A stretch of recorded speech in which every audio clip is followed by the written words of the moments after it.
Good afternoon. The time is 12 o'clock on Wednesday the 15th of May. This is Huddersfield News. I'm Robert Easton bringing you today's headlines. Our top story today. According to a new study, 1 in 3 first-year students attending university in the UK are unhappy with the value of their course.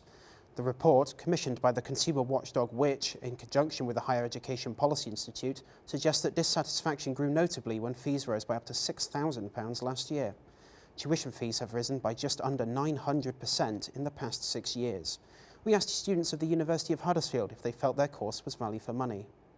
Yeah, if I started this year I'd be paying more, but I don't think I would personally be paying it because it's too much money, and it's a lot of money considering that we have to pay for all our materials. So I pay for all the art stuff that I'm paying for, it's hundreds of pounds really. I think the system of education in the UK is better than other countries. So I chose without sponsorship letter and financial sponsorship letter. I think very difficult. It's not probably the best value, but I don't regret paying for my education. I think it's something I really need in my future, so no. The College of Emergency Medicine has stated that increasing workload and a lack of staff are leading to preventable mistakes being made in emergency departments across the UK.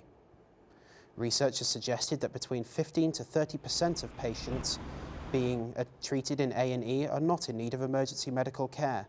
The Foundation Trust Network has warned that the system will collapse in 6 months' time unless precautions are put in place before we enter the winter season this year, following reports that the NHS in England was missing its 4-hour waiting time target in accident and emergency departments.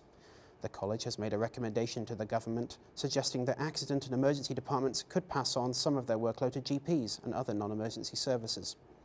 West Yorkshire is definitely feeling the pressure, with health bosses wanting to scale down their A&E services in Dewsbury and Pontefract, a move expected to save millions of pounds. The George Hotel in Huddersfield could be sitting on a fortune following the discovery of some unlikely art.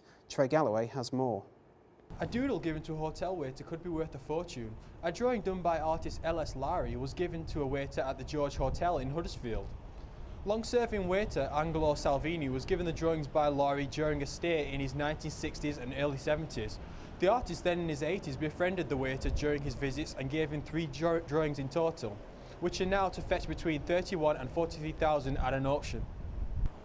One of the pictures was drawn by Lowry on the back of a hotel menu in 1971, which is expected to sell as much as £8,000. The other 2 are worth a total of £30,000, produced in 1968. The current world record for L.S. Lowry's work is $5.5 million for his famous oil painting The Football Match.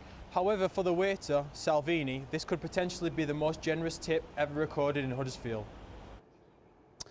Professor Eric Blythe of the University of Huddersfield, who believes that women may be ill-educated about the problems that fertility can cause, is working alongside leading authorities to find out how women feel about the relatively new technique of freezing embryos in order to defer childbirth until later in life.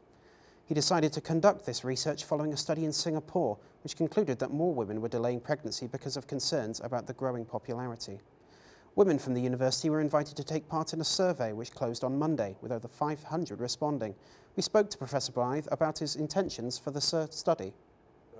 Young women in particular have now got more opportunities than they had maybe a few generations ago about, what to do with their lives, having better education, coming to university and getting a career. And so what's happening is that, generally speaking, people are either deciding, they're not going to get married, not going to have kids at all, or if they are thinking about having children, they're actually having them quite a lot later in life than maybe their parents or their grandparents would have done in previous generations. Now, one of the problems with that is that for men and women, but particularly for women, I mean, what the media refer to as the biological clock is still ticking away, and it hasn't really taken account of the fact that women are delaying having children. And that's all for now. Join us again at 4 o'clock for more news and updates, or visit mhm.hud.ac.uk/broadcast/Group B. Goodbye for now.